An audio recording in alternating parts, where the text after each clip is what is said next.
Shalom, selamat malam Bapak Ibu saudara-saudari yang kekasih. Malam hari ini kita sama-sama mau merenungkan firman, pujian dan penyembahan yang kita naikkan di hadapan Tuhan. Biarlah yang kita ucapkan, kita mazmurkan itu menyenangkan hati Tuhan saja, karena memang itu adalah tujuan kita, ibadah kita, senternya hanya menyenangkan hati Tuhan saja. Nah, malam hari ini mari sebentar kita akan membaca firman, kita mau berdoa. Tuhan Yesus, kami mengucap syukur, terima kasih. Itulah pujian penyembahan yang kami naikkan. Engkau Raja kami umat-Mu, Engkau layak menerima setiap sembah kami. Engkaulah Raja yang layak untuk menerima semua pengagungan, pengabdian kami kepadamu. Tuhan, terima kasih. Terima kasih kalau sebentar kami akan bersama-sama untuk membaca, merenungkan firman-Mu. Biarlah firman-Mu itu yang menuntun kami. Biarlah firman-Mu itu yang menghidupkan kami. Karena sungguh kami hidup bukan karena makanan jasmani saja, tetapi dari setiap firman yang keluar dari mulut Allah.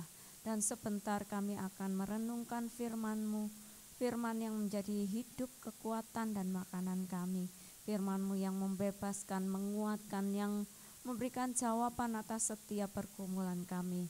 Kami percaya Tuhan dengan firman-Mu, kuasa firman-Mu yang akan kami baca, kami renungkan, itu yang memberikan kekuatan, itu yang membebaskan setiap kami. Ya Roh Kudus, Engkau yang berkuasa penuh atas setiap pemberitaan firman-Mu. Engkau menolong kami untuk mengerti firman-Mu. Engkau menolong kami untuk kami boleh melakukan firman-Mu. Dan kami, Tuhan, ajari untuk kami taat, untuk kami mau melakukan setiap firman-Mu. Terima kasih ya Allah Roh Kudus, kami sambut firman-Mu hanya di dalam nama Tuhan Yesus, Tuhan kami yang hidup. Kami berdoa dan bersyukur. Malam hari ini di series berserah dan percaya kepada Tuhan. Nah, dari Mazmur 37 ayat 5, ya kita baca di Mazmur 37 ayat 5, harusnya sudah hafal karena sudah hampir 2 bulan. Serahkanlah hidupmu kepada Tuhan dan percayalah kepadanya, dan Ia akan bertindak. Berserah dan percaya kepada Tuhan, ini menjadi tema kita di 2 bulan ini, karena memang kehidupan kita itu hanya dari percaya dan berserah kepada Tuhan saja. Nah, malam hari ini kita akan sama-sama merenungkan dari Ibrani 10 dan Ibrani 11. Itu berbicara tentang orang benar hidup oleh iman. Saya yakin dan percaya kita semua di sini adalah orang-orang benarnya Tuhan. Ya, benar? Kita adalah orang-orang benarnya Tuhan. Dan orang-orang benarnya Tuhan itu hidup oleh iman. Nah, mari sama-sama kita membaca dari Ibrani 10. Ya, Ibrani 10 kita mulai di ayat yang 15. Ini banyak pembacaan firman, kita baca firman saja itu sudah cukup gitu ya. Jadi penjelasannya sedikit, firman sudah sangat-sangat menjelaskan di sini tentang siapa orang benar. Dan orang benar itu dikatakan bahwa hidup oleh iman. Mari kita sama-sama baca di Ibrani 10 ayat 15 sampai 39. Dan tentang hal itu Roh Kudus juga memberi kesaksian kepada kita. Sebab setelah Ia berfirman, inilah perjanjian yang akan kuadakan dengan mereka sesudah waktu itu. Ia berfirman pula, aku akan menaruh hukumku di dalam hati mereka dan menuliskannya dalam akal budi mereka. Di ayat yang 16 ini kita adalah orang-orang yang mewarisi perjanjian baru.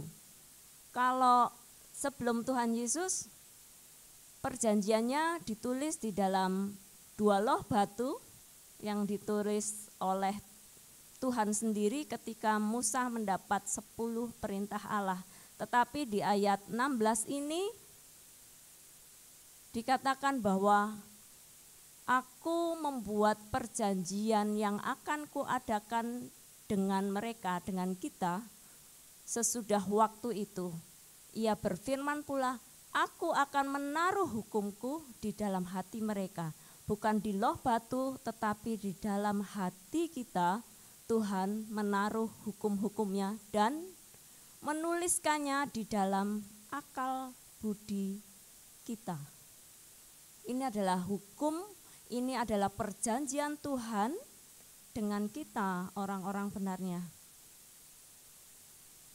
Kalau membaca ayat ini rasanya kalau tidak ada Tuhan, tidak ada Roh Kudus, sia-sia semua gitu. Orang tidak akan percaya, tidak akan mengenal Tuhan. Karena apa? Hanya Roh Kudus saja yang menaruh hukum-hukum Tuhan dan yang menuliskannya di dalam akal budi kita. Nanti kita akan bahas ini ya. Kemudian lanjut Pak. Di 17. Dan aku tidak lagi mengingat dosa-dosa dan kesalahan mereka. Jadi apabila untuk semuanya itu ada pengampunan, tidak perlu lagi dipersembahkan korban karena dosa. Cukup satu korban Kristus dan Tuhan melupakan dosa-dosa kita. Lanjut. Jadi saudara-saudara, oleh darah Yesus, kita sekarang penuh keberanian dapat masuk ke dalam tempat kudus. Karena Ia telah membuka jalan yang baru dan yang hidup bagi kita melalui tabir, yaitu dirinya sendiri. Sekarang posisi kita adalah dengan penuh keberanian kita berdiri di hadapan Allah oleh apa? Oleh darah Yesus yang membuka jalan yang baru dan yang hidup bagi kita. Melalui siapa? Melalui diri Tuhan Yesus sendiri. Lanjut Pak. Dan kita mempunyai seorang imam besar sebagai kepala rumah Allah. Karena itu marilah kita menghadap Allah dengan hati yang tulus ikhlas. Minggu kemarin kita belajar menghadap Allah dengan hati yang tulus. Disampaikan ini ya di ayat 22, karena itu marilah kita menghadap Allah dengan hati yang tulus, bukan di bibir saja, tetapi hatinya menjauh dari Tuhan seperti firman minggu yang kemarin. Tapi marilah kita menghadap Allah dengan hati yang tulus, ikhlas dan keyakinan iman yang teguh. Oleh karena hati kita telah dibersihkan dari hati nurani yang jahat dan tubuh kita telah dibasuh dengan air yang murni. Marilah kita teguh berpegang pada pengakuan tentang pengharapan kita, sebab Ia yang menjanjikannya setia. Dan marilah kita saling memperhatikan, supaya kita saling mendorong dalam kasih dan dalam pekerjaan baik.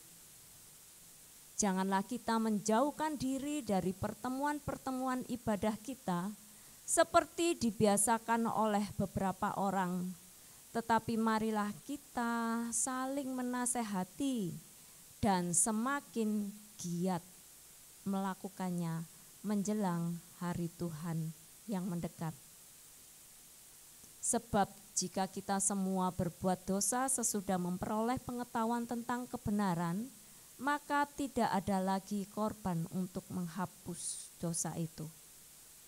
tetapi yang ada ialah kematian yang mengerikan akan penghakiman dan api yang dahsyat yang akan menghanguskan semua orang durhaka. 28. Jika ada orang yang menolak hukum Musa, ia dihukum mati tanpa belas kasihan atas keterangan 2 atau 3 orang saksi.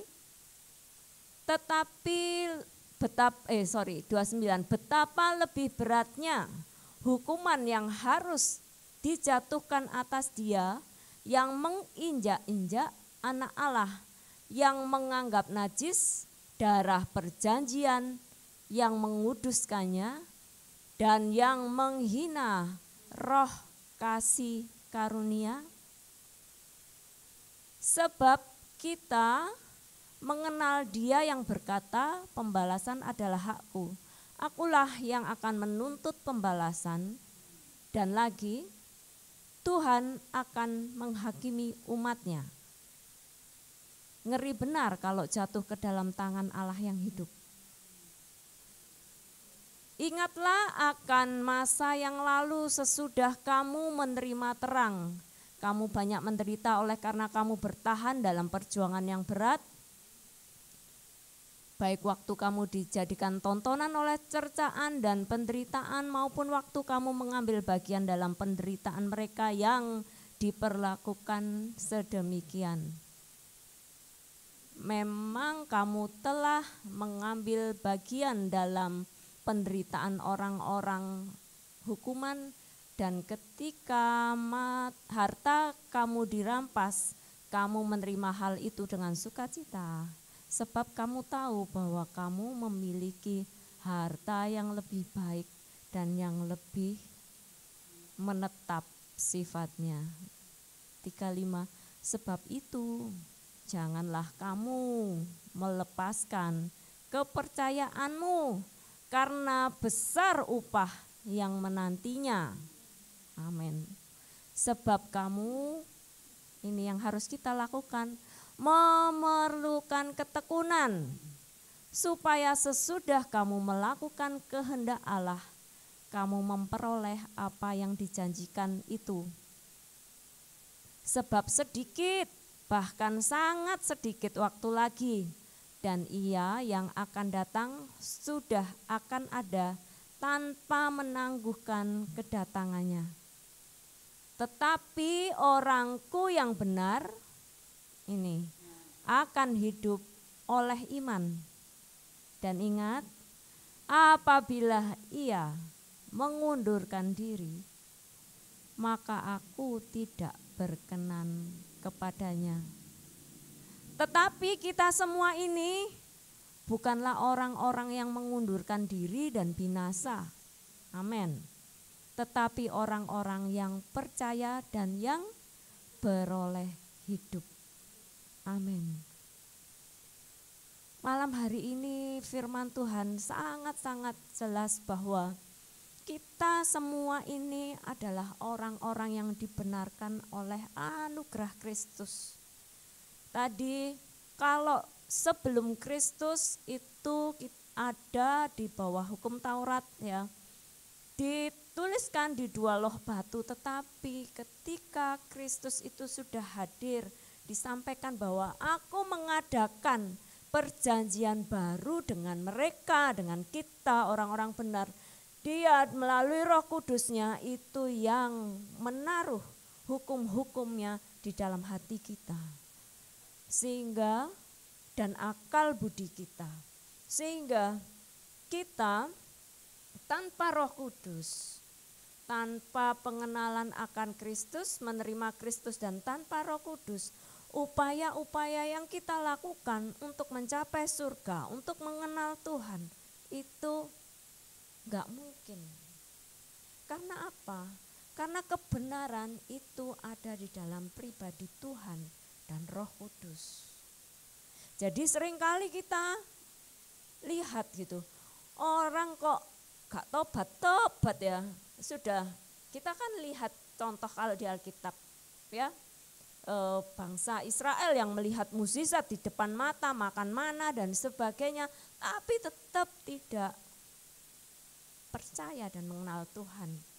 Ya, sekarang pun ya mendapat pertolongan dan sebagainya, disembuhkan dan sebagainya, tetapi tanpa dia mengenal, menerima anugerah Kristus dan Roh Kudus, tidak mungkin hukum-hukum Tuhan, pengenalan akan Tuhan itu ada pada orang itu.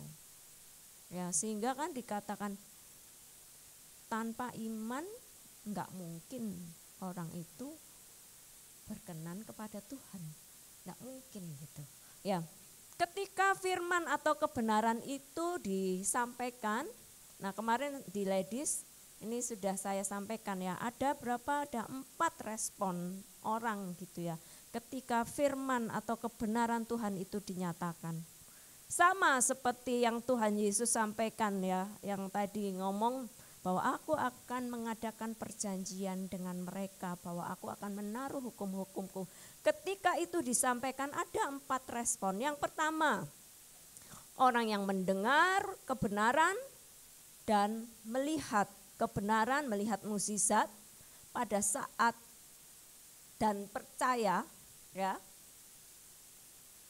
Itu yang pertama responnya. Ketika dia mendengar firman diberitakan, ketika dia melihat mukjizat yang dilakukan oleh Tuhan Yesus dan responnya adalah percaya, ya. Itu yang pertama. Mendengar, melihat dan percaya. Ini privilege, keistimewaan dari orang-orang yang hidup pada zaman pelayanan Tuhan Yesus. Tuhan Yesus ada, Tuhan Yesus menyampaikan firman, Tuhan Yesus melakukan pekerjaan-pekerjaan mukjizatnya gitu dan mereka percaya. Ini adalah hak istimewa dari orang-orang yang hidup ketika pelayanan Tuhan Yesus. Mendengar firman, diajar Tuhan, ya, kemudian mereka percaya. Yang kedua responnya sama, mendengar firman, melihat tetapi tidak percaya. Ya, responnya ada yang seperti itu. Siapa orang-orang ini?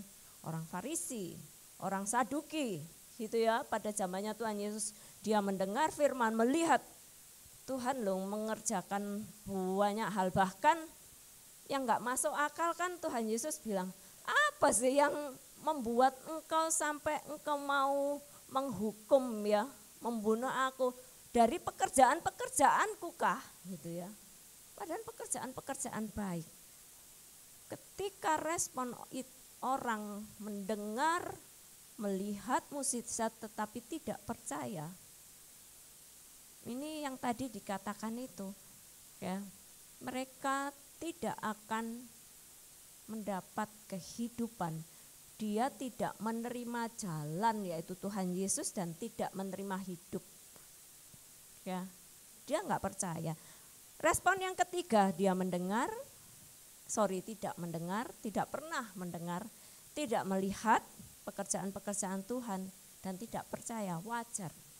Gak dengar firman, firman gak pernah diberitakan, gak pernah melihat karya-karya Tuhan, tapi karya-karya besarnya sih yang di alam semesta dia lihat, tetapi dia tidak ada firman yang diberitakan, dia gak melihat dan dia gak percaya, wajar. Nah, orang-orang ini yang harusnya menjadi target kita, orang-orang percaya, orang benar. Untuk apa? Target doa kita untuk membawa mereka, menyampaikan firman. Biarlah ini yang jadi beban kita, jadi target kita untuk mendoakan orang-orang yang belum pernah mendengar firman. Tidak ada yang memberitakan firman, ya. Itu target kita untuk memberitakan, karena supaya ketika firman disampaikan, ya, mereka boleh percaya. Dan yang keempat yang dikatakan oleh Tuhan Yesus sebagai orang-orang yang berbahagia adalah orang yang mendengar firman pernah gitu ya, tetapi tidak melihat, tetapi yang percaya. Nah, iman yang tidak melihat tetapi percaya, inilah yang dikatakan oleh Tuhan Yesus adalah orang-orang yang berbahagia. Nah, 4 respon ini ketika kebenaran, ketika melihat mukjizat, kita yang ada di sini harusnya menjadi yang keempat. Orang yang mendengar firman tetapi tidak melihat, Pernahkah kita melihat Tuhan Yesus naik dan disalibkan, bangkit dari kubur dan naik ke surga? Enggak melihat secara fisik, tetapi berbahagialah dikatakan bahwa kita percaya. Itulah yang dikatakan oleh Tuhan, orang-orang yang berbahagia. Pahlawan-pahlawan iman itu hidup dari iman tanpa melihat. Kita baca kalau di Ibrani itu disebutkan kan pahlawan-pahlawan iman. Mulai dari Henok, mulai dari Nuh, dari Abraham, dari Yakub, dari Yusuf, Musa. Dimasukkan juga Rahab.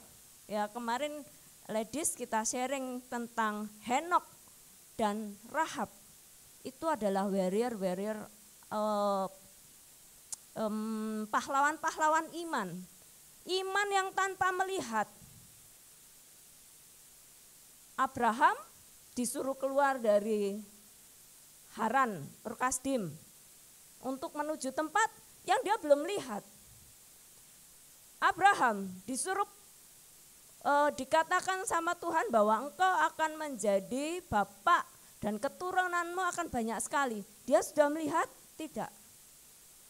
Tetapi dia mempercayai dengan iman. Inilah yang dikatakan sebagai iman tanpa melihat, dan dikatakan oleh Tuhan Yesus itu adalah berbahagia. Nah, dari yang Ibrani 10 tadi, ya, apakah kita ini percaya dengan kebenaran yang disampaikan bahwa Kristus itu telah mati buat kita? Kita enggak melihat Kristus itu mati disalibkan untuk kita.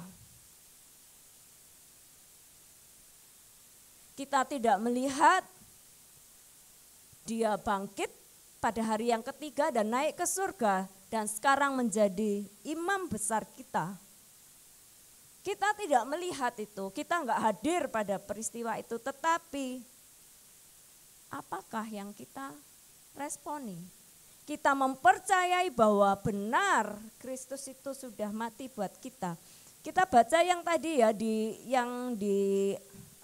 Ibrani 10 tadi ya, dikatakan bahwa yang pertama perjanjian baru orang benar dengan Kristus, yang tadi dikatakan bahwa aku akan mengadakan perjanjian bahwa menaruh hukumku dalam hati mereka dan menuliskan dalam akal budi mereka. Jadi jangan menolak ketika Roh Kudus menyampaikan firman, ketika kita membaca firman dan Roh Kudus menyampaikan itu di dalam hati kita, jangan ditolak, karena itu adalah pekerjaan Roh Kudus untuk membawa kita, membangun iman kita, percaya kita pada Kristus. Karena tanpa itu ketika kita menolak sudah jelas dikatakan ya, bahwa orang benarku itu hanya hidup dari iman saja gitu. Yang kedua di ayat 19 dan 20. Jadi saudara-saudara, oleh darah Yesus kita sekarang penuh keberanian dapat masuk ke dalam tempat kudus. Bukan karena kita benar, bukan karena kita baik. Tidak ada satu upaya pun dari kita yang bisa membawa kita itu kudus. Tidak ada satu upaya pun dari kita. Dengan kita mengerjakan segala kebaikan pun tidak ada yang membawa kita untuk bisa diselamatkan. Karena apa? Keselamatan tadi dikatakan apa? Hanya melalui darah Kristus, Sang Pemilik hidup. Tanpa kita mempercayai dengan iman kita bahwa Yesus itu adalah Sang Pemilik hidup yang menyelamatkan kita, gak mungkin kita dapat kehidupan, gak mungkin kita dapat surga. Karena apa? Tadi hanya melalui darah Kristus, Dia yang membuka jalan baru buat kita. Dan kehidupan, enggak hanya jalan, kebenaran dan kehidupan. Ini adalah perjanjian kita, orang-orang benarnya dengan Kristus. Dan dikatakan di ayat 19 sampai 20 tadi, pegang teguh itu supaya kita ketika kita ini dapat berdiri dengan keberanian di hadapan Tuhan. Karena ada perjanjian itu bahwa kita sudah dibenarkan oleh darah Kristus sendiri. Dia yang menjadi tabir, yaitu dirinya sendiri. Ingat ketika Tuhan Yesus disalibkan mati, tabir bait suci terbuka. Karena dirinya sendiri, yaitu Tuhan Yesus itu yang dia membuka tabir. Hubungan kita yang jauh dari Bapa karena kita dosa, ketika Tuhan Yesus itu sudah mati, ketika Tuhan Yesus itu menyerahkan hidupnya, menggantikan dosa kita, menebus dosa kita, dia membuka tabir yang menghalangi hubungan kita dengan Bapa. Sehingga ketika Tuhan Yesus itu menyatakan bahwa Tuhan sudah menebus dosa kita dan kita menerimanya sebagai Tuhan dan Juru Selamat, kita boleh berdiri di hadapannya dengan penuh keberanian karena darah Kristus. Jadi ini yang jadi catatan kita. Ketika kita setelah menerima darah Kristus, kita dibenarkan hanya oleh Kristus, bukan karena kebaikan. Gak bisa. Kita gak bisa mencapai dengan puasa sampai 40 hari. Gak bisa. Dengan membayarkan semua harta kita. Ingat yang orang muda yang kaya, dengan melakukan banyak hal, dia juga gak bisa mendapat kehidupan kalau tidak menerima Kristus itu. Berbahagia kita ketika kita dengan iman, gak lihat Kristus mati, gak lihat tangannya seperti Thomas harus mencucukkan, tapi kita mempercayai itu, kita dikatakan berbahagia menjadi orang-orang benarnya. Ya. Karena itu marilah kita menghadap Allah dengan hati yang tulus ikhlas. Sudah dijelaskan kemarin. Gak ada value-nya, gak ada nilainya. Kalau iman atau perkataan cinta kita kepada Tuhan itu hanya di bibir saja. Fake, palsu, barang palsu, barang KW, gak ada nilainya. Tapi mari datanglah menghadap Tuhan apa adanya dengan tulus. Saya itu heran. Daud itu juga enggak bagus-bagus banget. Dia juga jatuh berzina ya dengan Batseba, istrinya siapa? Uria. Disuruh Uria pergi untuk di paling depan. Ya. Apa enggak jahat, enggak cukup menyelingkuhi, membunuh. Tapi kenapa Tuhan bilang di Mazmurnya bahwa Daud itu adalah orang yang hatinya ya Tuhan tuh berkenan dengan dia. Karena apa? Dia datang menghadap Tuhannya itu dengan hati yang tulus ikhlas. Tulus gak ditutup-tutupi. Ketika Nathan, nabi itu mengingatkan sekali tentang kesalahannya, dia langsung minta ampun. Nah, kesalahan kita adalah jaim di hadapan Tuhan. Kayak wes kudus-kudus gitu. Wes suci-suci gitu. Gak pernah bisa berbuat dosa gitu. Jadi kalaupun berbuat dosa kita tutup-tutupi supaya terlihat bagus. Hati-hati kita.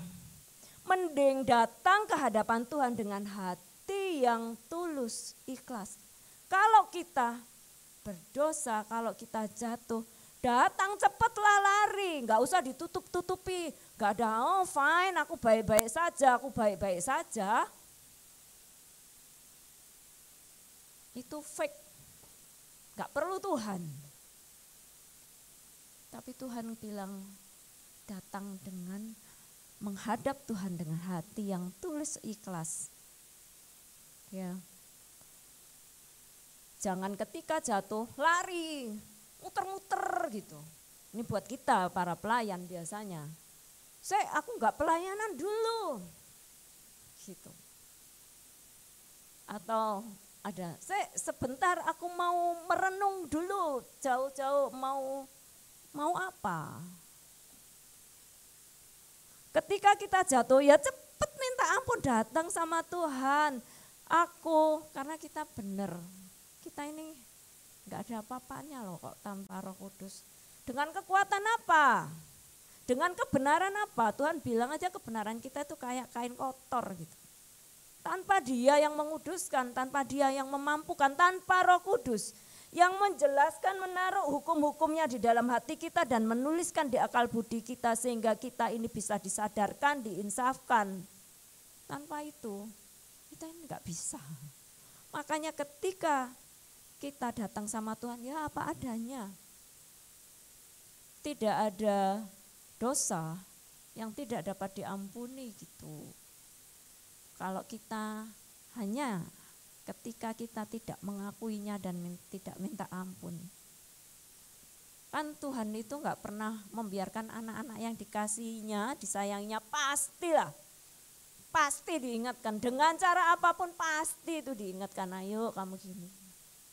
Dan tugas kita tidak mengeraskan hati. Makanya datang kepada Tuhan dengan apa adanya. Seperti Daud, seperti orang-orang Abraham juga ya.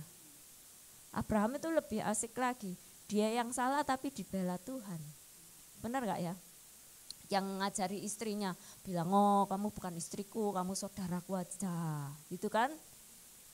Pas ada raja yang naksir istrinya. Karena mungkin istrinya kan Sarah ya. Ya itu cantik, mungkin sampai raja itu naksir. Tapi sama Abraham bilang, oh kamu saudaraku saja. Karena nanti kalau kamu bilang istriku, nanti aku pasti iya. Nah, tapi ternyata malah rajanya yang naksir. Karena dia gak tahu loh sebenarnya rajanya. Oh ternyata itu istrinya, rajanya. Kamu itu ya kok berbuat jahat gitu. Karena orang benarnya. Nah kita yang ada di sini, saya, kalau kita belajar ya faithful sama Tuhan, apa adanya, gak usah ditutup-tutupi, gak usah jaim ketika di sini seperti apa. Di sini, di rumah, di kantor, dimanapun integritas kita sama. Di hadapan Tuhan orang-orang benar, ada Tuhan, ada orang, ada tidak, Tuhan ada di mana-mana. Gak ada jaim-jaim kalau di panggung seperti ini harus seperti ini, kalau di rumah seperti apa, sampai ada bajunya sendiri-sendiri. No, kita faithful di hadapan Tuhan. Makanya gereja itu sebenarnya adalah gereja yang hidup kita semua, bukan bangunan ini terbatas. Kita ini baitnya ada dimanapun, di keluarga, di kantor. Ada orang, gak ada orang, ya kita harus faithful di hadapan Tuhan. Oke. Kemudian di ayat yang di Ibrani 10 ini kita belajar bahwa Tuhan tuh bilang, peganglah dengan iman yang teguh. Ya. Ketika kita sudah dibenarkan, peganglah dengan iman yang teguh, oleh karena hati kita sudah dibersihkan. Ya, orang benar, orangku yang benar akan hidup oleh iman. Dan ini pesan Tuhan. Dan kalau ia mengundurkan diri, aku tidak berkenan. Inilah pesan Tuhan untuk kita orang-orang benarnya. Pegang teguh iman kita. Iman tentang apa? Iman terhadap apa?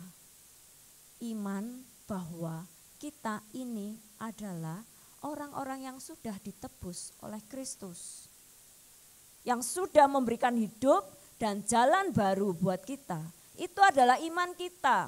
Tadi dikatakan yang di bawah-bawah tadi yang kita baca. Sehingga dengan iman yang teguh itu apapun yang terjadi ia tidak mengundurkan diri. Karena dia memegang teguh harapannya, imannya bahwa ya ada upah buat orang-orang yang mencari Tuhan dengan sungguh-sungguh. Pegang dengan teguh iman dan percaya ya. Karena kalau kita mengundurkan diri kita akan binasa. Tidak ada lagi penyelamat yang lain gitu. Ketika kita mengundurkan diri dari iman. Iman terhadap apa tadi? Iman bahwa Kristus sudah menebus kita. Ketika kita mengundurkan diri, yang ada adalah binasa. Tetapi Tuhan bilang, tetapi kita ini bukan orang-orang yang mengundurkan diri. Ya, kita bukan orang yang mengundurkan diri ya. Karena sudah pasti jelas ketika kita mengundurkan diri dari iman. Entah karena penderitaan, entah karena kawin, entah karena harta, entah karena pekerjaan, entah karena apapun. Selain Kristus kita akan binasa. Tidak ada lagi keselamatan yang diberikan. Karena Tuhan dikatakan sudah melakukan, mengampuni, sudah melakukan penebusan itu.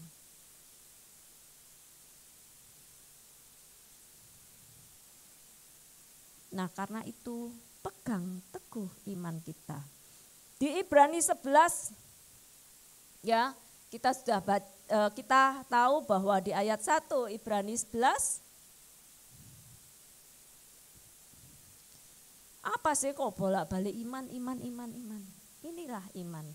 Iman itu dasar dari segala sesuatu yang kita harapkan dan bukti dari segala sesuatu yang tidak kita lihat.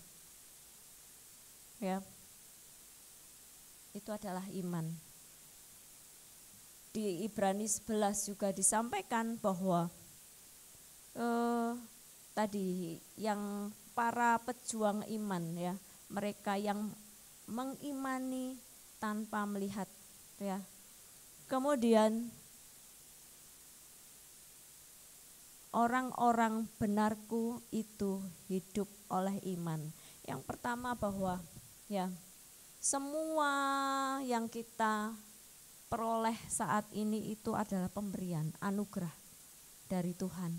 Ada perjanjian baru tadi ya yang diberikan oleh Tuhan, bahwa Tuhan itu menaruh hukum-hukumnya di dalam hati kita dan menuliskannya di akal budi kita.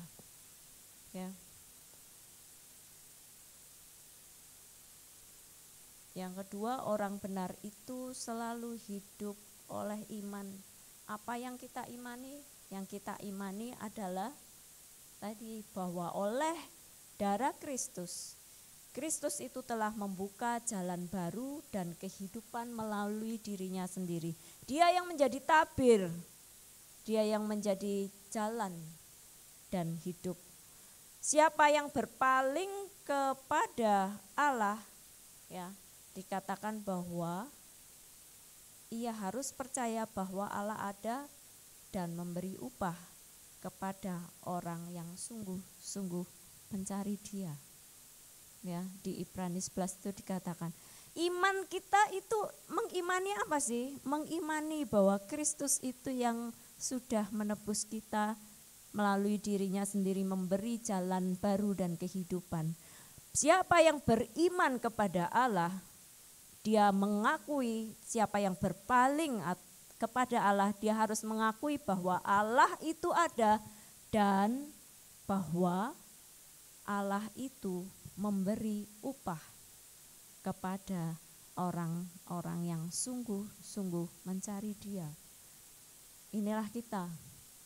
Percayai, pegang teguh iman kita. Tadi di Ibrani 10, hanya bertekunlah.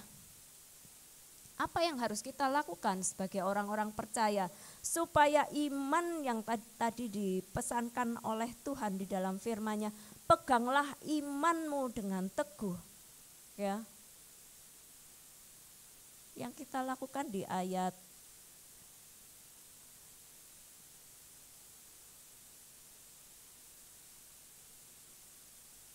ayat yang di Ibrani 10 Pak, yang berpegang teguh. Berapa tuh? 22 sampai 25. Ini yang harus kita lakukan. Ibrani 10. Ya. Karena itu marilah kita menghadap Allah dengan hati yang tulus ikhlas tadi, apa adanya, dan keyakinan iman yang teguh, oleh karena hati kita telah dibersihkan dari hati nurani yang jahat dan tubuh kita telah dibasuh dengan air yang murni. Yang berikutnya, marilah kita teguh berpegang pada pengakuan tentang pengharapan kita, sebab Tuhan yang menjanjikannya setia ada upah untuk orang-orang yang benar-benar mencari Dia. Kemudian lanjut Pak. Nah, ini yang harus kita lakukan sebagai orang-orang benarnya. Marilah kita saling memperhatikan, supaya kita saling mendorong dalam kasih dan dalam pekerjaan baik.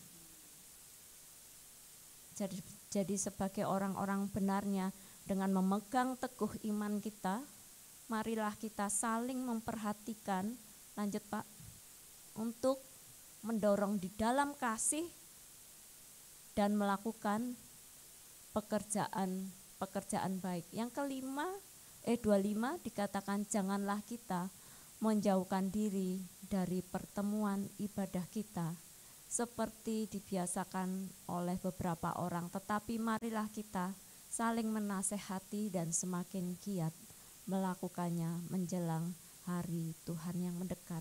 Ini yang harus kita lakukan ya sebagai orang-orang benarnya. Pegang teguh iman kita, iman yang percaya tanpa melihat bahwa Kristus itu sudah mati buat kita, memberikan hidupnya dan memberikan kita itu jalan yang baru dan kehidupan yang baru. Bahwa ada upah yang diberikan oleh Tuhan kepada kita yang sungguh-sungguh mencari Dia. Dalam perjalanan kita dikatakan bahwa marilah kita saling memperhatikan. Inilah kita gereja Tuhan. Di tempat ini kita semua marilah kita saling memperhatikan, saling mendorong di dalam kasih dan untuk melakukan pekerjaan baik ya. Karena sungguh tadi dikatakan waktunya sudah sangat sedikit dan benar-benar sangat sedikit. Karena itu marilah kita dikatakan semakin giat untuk melakukannya menjelang hari Tuhan yang semakin mendekat. Jadi itu tugas kita yang kita lakukan sambil kita berjalan memegang teguh iman kita. Jangan mudah untuk melepaskan keyakinan kita dengan apapun yang tadi dikatakan, karena begitu kita melepaskannya dan mengundurkan diri, Tuhan gak berkenan dan tidak ada pengampunan lagi untuk itu. Karena Kristus sudah mengerjakannya untuk kita. Jangan mengundurkan diri. Ya, di ayat terakhir, tetapi kita bukan orang-orang yang mengundurkan diri dan binasa, tetapi orang-orang yang berpegang teguh dan diberi kehidupan. Amin.